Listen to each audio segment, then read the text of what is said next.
Douleur et souffrir, quelle différence? Vous savez, la douleur en elle-même n'est qu'un mécanisme pour toute évolution ou toute création. Vous savez, prenez un peu un exemple d'une femme qui enfante. Lorsqu'elle met au monde un enfant, c'est avec douleur. Mais elle ne s'arrêtera pas là. Elle ira mettre au monde encore et encore.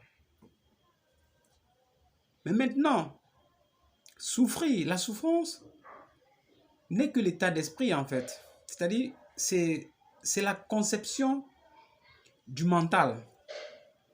Essayons de prendre cette même femme qui met au monde d'elle-même.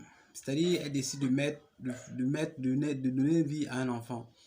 Elle le fera encore et encore, comme on l'a si bien dit. Mais maintenant, c'est essayer de la contraindre de le faire. C'est-à-dire, elle ne veut pas accoucher et vous l'obligez. Imaginez un peu cette dame à l'accouchement. Elle va vivre la plus grande souffrance de sa vie. Vous voyez, la douleur en elle-même, la chose ne va pas changer.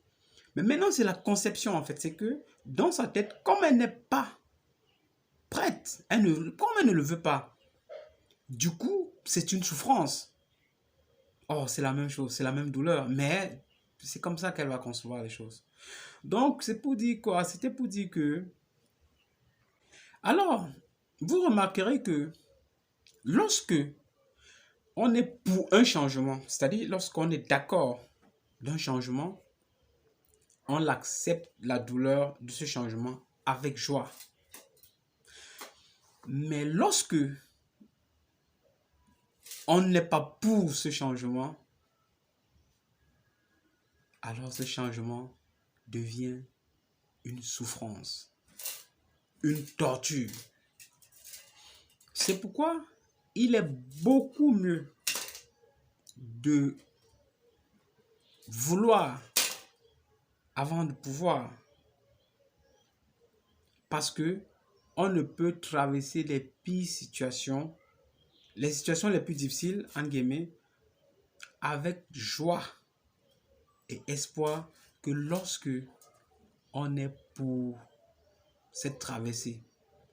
Au cas contraire, ce serait une pire souffrance.